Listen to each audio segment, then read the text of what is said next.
Welcome everybody back to the Newt Tube, the Red Newt YouTube channel. We're here this afternoon to taste some Riesling, some aged Riesling from 2010. That's like a decade ago that we made this wine. And joining us today is Thomas Pastuszak, our special guest. And Thomas is going to tell you just a little bit about himself and, what he does and, how he's doing these days, locked in a room instead of roaming the floor of a restaurant. That's it. Thank you all for having me, Dave. Thanks for the warm introduction. My name is Thomas. I am a sommelier based in New York City. I'm the wine director for the NoMad restaurants and hotels. We have a property in New York City, Los Angeles, Las Vegas, soon to be London as well. As we're filming right now, all of our properties are closed because of COVID. And as Dave mentioned, a lot of us are very eager to get back into the restaurant scene and to be able to get back on the floor of a restaurant and interact with guests, but safety first and the world's safety and everyone's health first and foremost. So I am based in New York City right now, but I lived in the Finger Lakes for about a decade, went to Cornell, was a science guy turned restaurant guy, and fell in love with a lot of the wines of the region, including the wines coming out of the Red Newt cellar, and quickly found myself wanting to support all of those wines from the Finger Lakes while I was still working in restaurants in the Finger Lakes. And then eventually when I moved back to New York City about a decade ago in 2011, wanted to continue to support all of our friends' wines as well.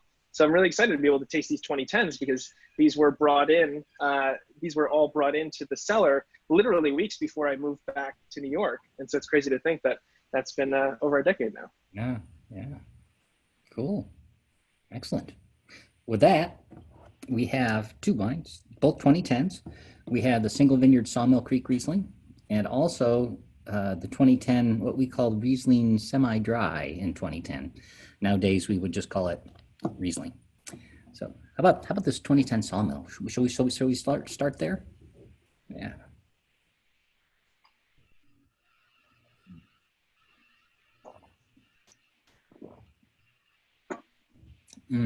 I've been out in the sun today a little bit, and it's hard not to take 3 or 4 big gulps of this wine right at the outset.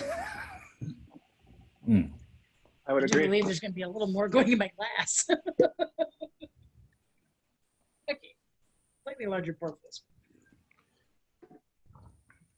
2010, I remember, if I remember correctly, it was a pretty warm year though, kind of like Dave mentioning that today's a warm day. That was for the Finger Lakes, a pretty ripe vintage and pretty dry year. Yeah, I think in general. Heather disagrees. No, I'm remembering Dave saying that it was hot, but we still had some precipitation. Yeah, it was kind of an unusual year in that it was quite warm. I think it was as warm as some of the warmer vintages like 07, 05, and so forth.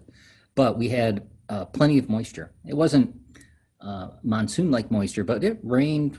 We had plenty of ground moisture all the way through the summer. So in those warm, dry years, often, the vines shut down a little bit, and the maybe even a little drought stress that kind of restrains things. In 2010, we had all that sunshine, it had all that moisture, and the canopies just grew, big canopies, lots of leaves, lots of photosynthesis, and so it was pretty unique. At that time, I had never seen a vintage that combined the heat and the available moisture for the vines like that.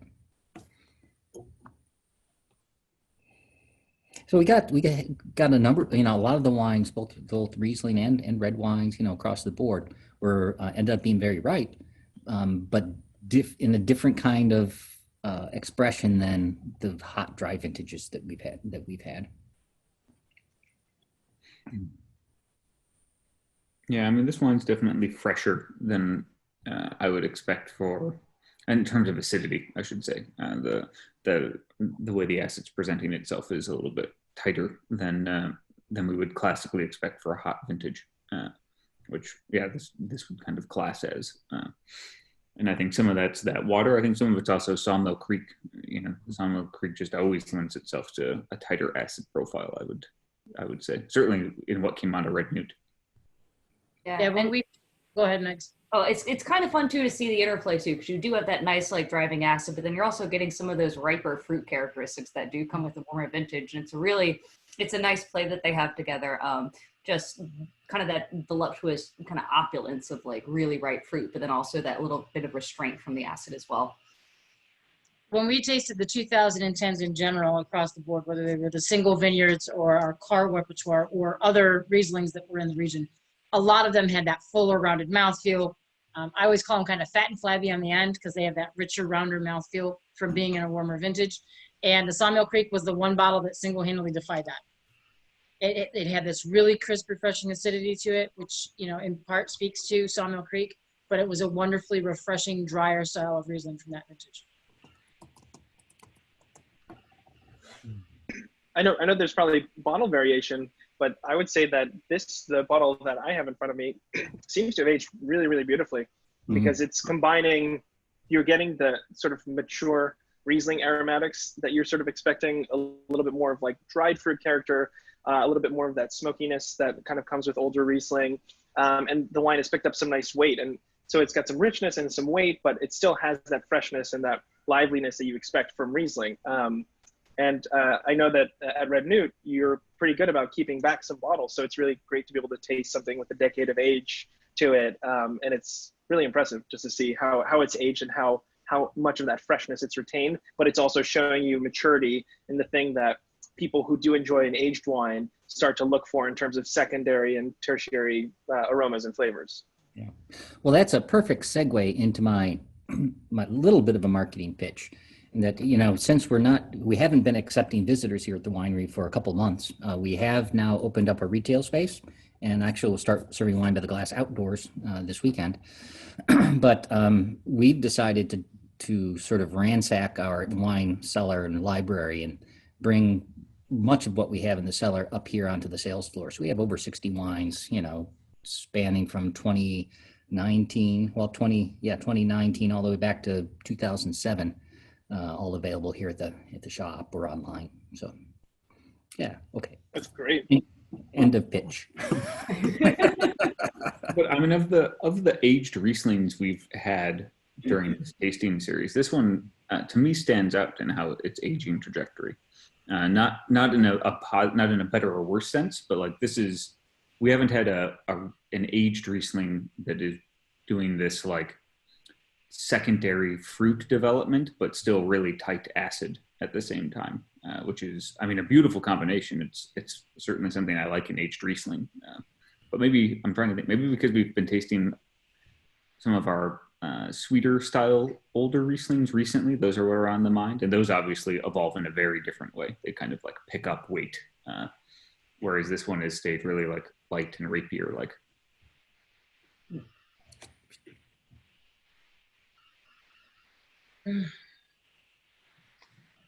So compared to some of the other Rieslings that you've tasted from the Red Newt cellar, at its aging, at sort of its own age, would you say that the drier styles, do they tend to age a little bit less successfully than the sweeter styles, or is it just sort of a completely different beast in terms of how they age? Kelby was just mentioning how residual sugar wines will age in a different way than a dry wine. And I'm just curious to see, based on you all having tasted so many more older examples from the Red Newt cellar, you know, how would you sort of classify how the wines tend to age comparatively? I mean, they both age well. I'll put on my like objective cap here as opposed to my salesperson cap. And generally speaking, Riesling styles with a little bit more sugar, even if it's just off dry, you're more likely to see them age well into the long haul. I'd say like past 10 or 15 years than dry. It's just because to pull it off with a dry Riesling, frankly, you need one like this, or, you know, our Lahoma bottlings now in particular that have a lot of weight to them that doesn't derive from sugar.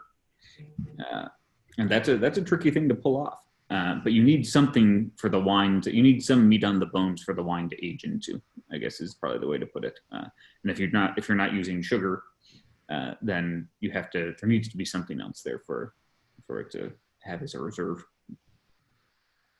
And I would completely agree with that. That's what we've noticed in the tasting room too, is we've tasted these through tasting older vintages of Tierce, tasting older vintages of Rieslings from kind of around the world.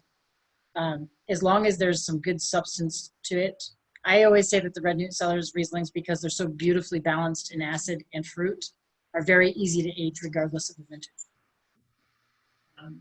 Yeah. I mean, well, I was just going to quickly jump in and say, if you think about, or as we describe our, like the sweeter style Rieslings as they age, part of the trick with them is that they taste much drier than when they were younger wines after aging, right? I think that kind of speaks to this as well. Like if you start out with a wine that already tastes dry, you know, you can't go into negative sugar perception, right? You need to have that, you know, that works the same way for those wines. Cool. Well, let's move on to this 2010 semi-dry Riesling. Speaking of styles that age well. Yeah. Mm.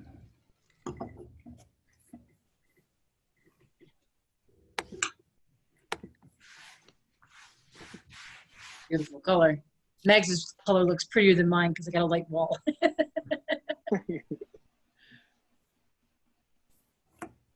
Go Vanna White. Yeah.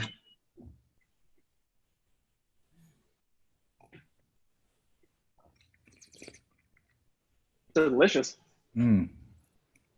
Yeah, and that sort of that idea of, and I remember, you know, you hear people talk, or I remember I was going to tell a story about an old girlfriend, but I won't do that. But well, you know, Riesling's drying out as they age in the bottle, and you say, well, they don't dry out. The same sugar is there that went into the bottle, but they do. And this is a perfect example of that. Yeah, the chemistry, the gross chemistry doesn't change, but there's something that happens in that process that kind of gives a different impression of the sugar that's there, and that certainly is the case with this wine.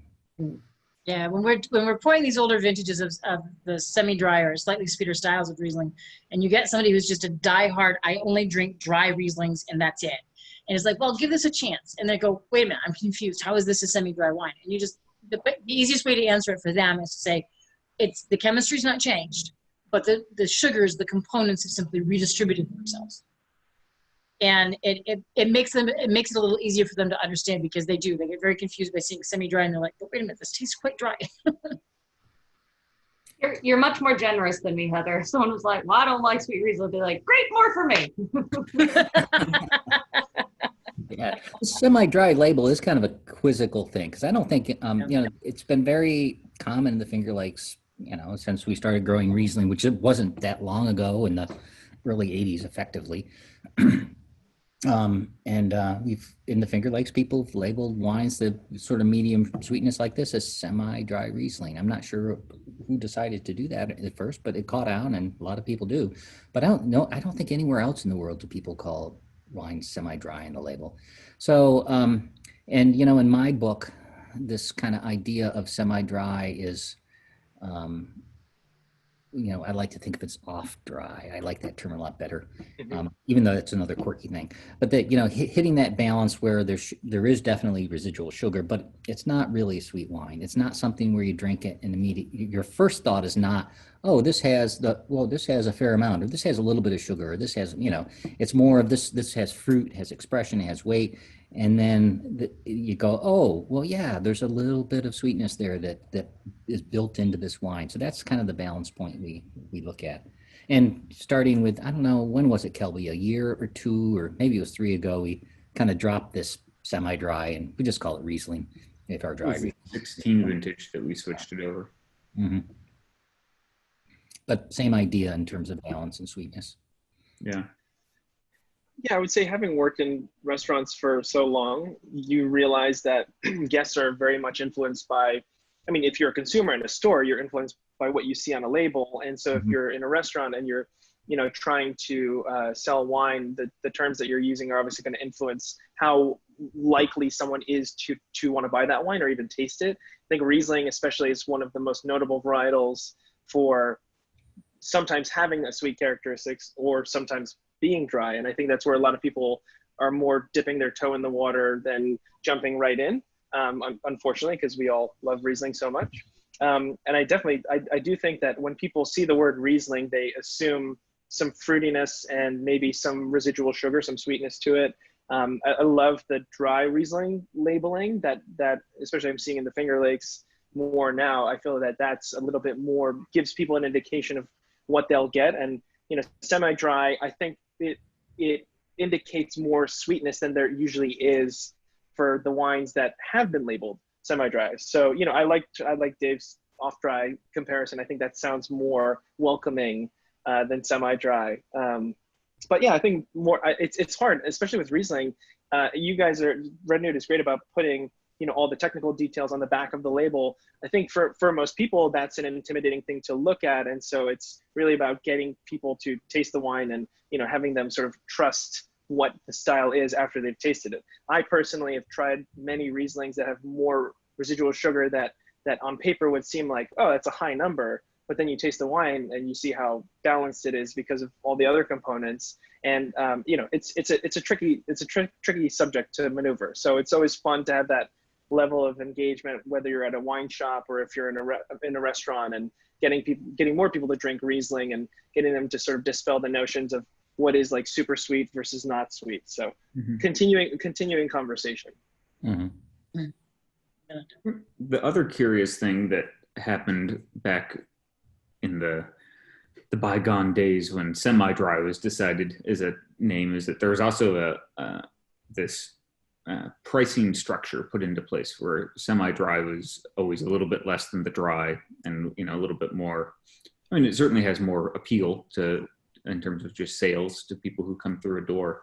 But what that means is that, you know, these are usually, oh no, I froze up. Am I back? I think I'm back. These are usually fantastic deals as well, and great gems to put in your cellar and age. Mm. As evidenced by this wine. Mm-hmm. Mm-hmm. And again, not to get too technical, but the semi-dry Rieslings from the Red Newt cellar, is there a typical, because you do so many single vineyard wines, is there a typical vineyard that's like the backbone or the major component of what goes into the semi-dry wine, or is that changes vintage by vintage depending on how different vineyard sites start to look? Well, of this era in 2010, you know, most of our Riesling was coming from Sawmill Creek, and we did some single vineyard and Bullhorn and Tango. Tango was the first year. Yeah, the other small.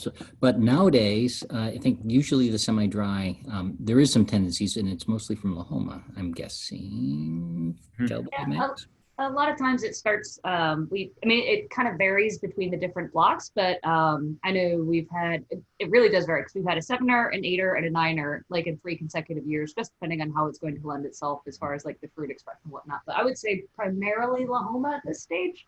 Mm-hmm.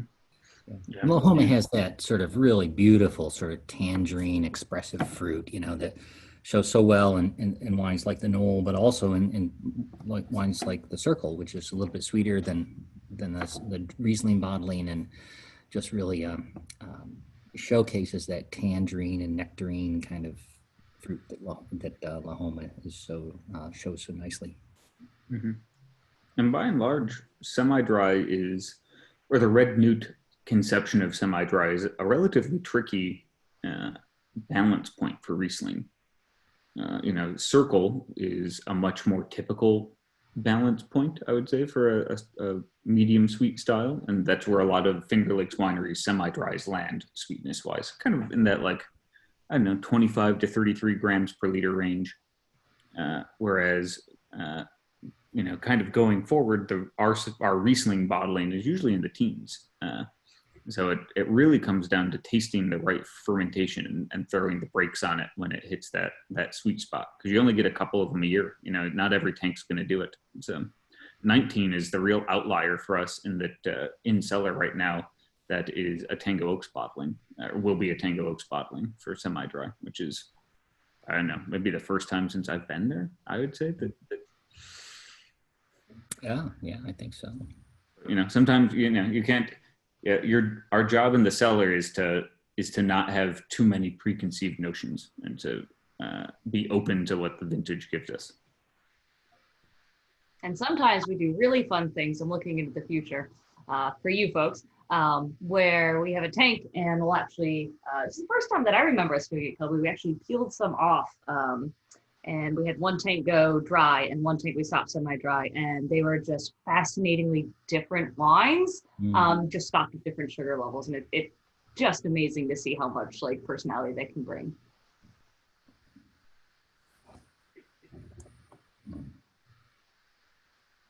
Semi-dry is making me want to dance.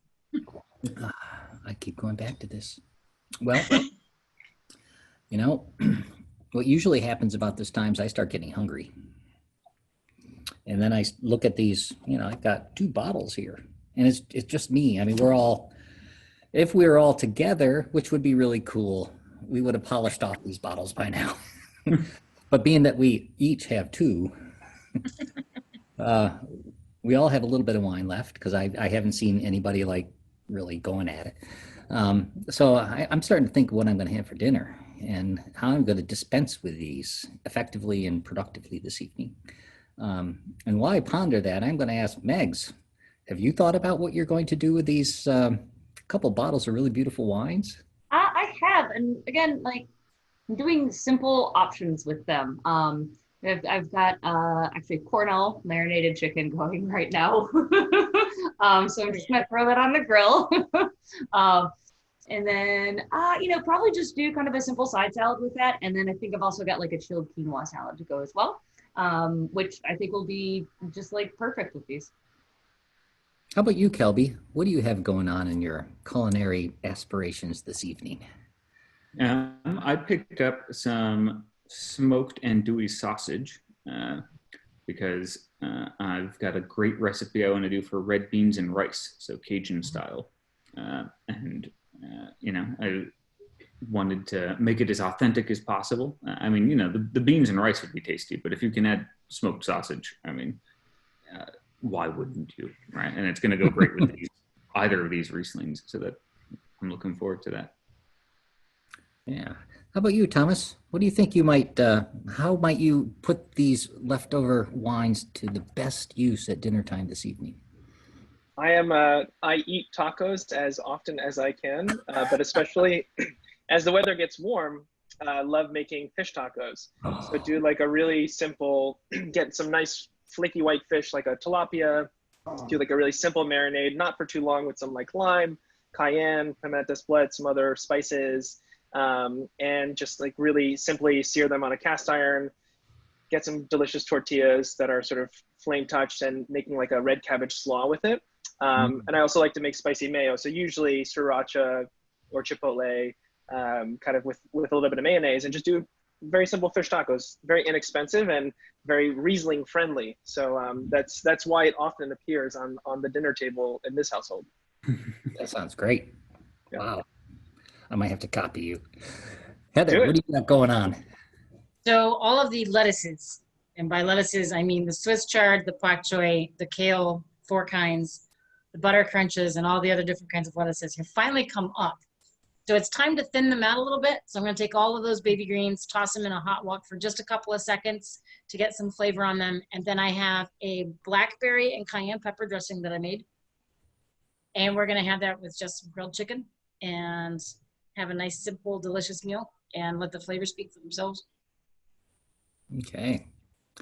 Well, those of you who've been here before, when I say I'm going to light a fire outside in the grill, that's what I'm going to do because it's summer. And, you know, I'm going to take the pedestrian approach and I'm going to make a hamburger. Hamburger and Riesling? Well, actually, yeah. Just, and probably mush it up with some minced onions and paprika, a little crushed red pepper and mushed up there and on the grill. And, maybe just a slice of bread or focaccia on the grill, nice and a little bit seared and charred, and some balsamic mayo on there, a little bit of kale on the side, a little cheddar cheese melted over the top. And I think that's going to do it with these wines. All right, now I'm really hungry. I might change my mind and make fish tacos, though. Fish taco. That's really good right now. Very good. I mean, we have 2 bottles. You can use one for burgers and one for fish tacos. Yeah. There you go. That's insane. All right. Well, thank you, Thomas, for joining us, and thank you, everyone else who may be watching, for joining us. We've had another delightful time sharing these wines with you and each other. This whole scene of these tastings arrived when we couldn't see each other at all, and it looks like we may be seeing each other more often, and which is nice. But it's been a little bit of a wild ride, but a good one, and in some ways, and in some ways really not. But good to see you all. Thank you, and cheers. Cheers. Cheers. Cheers.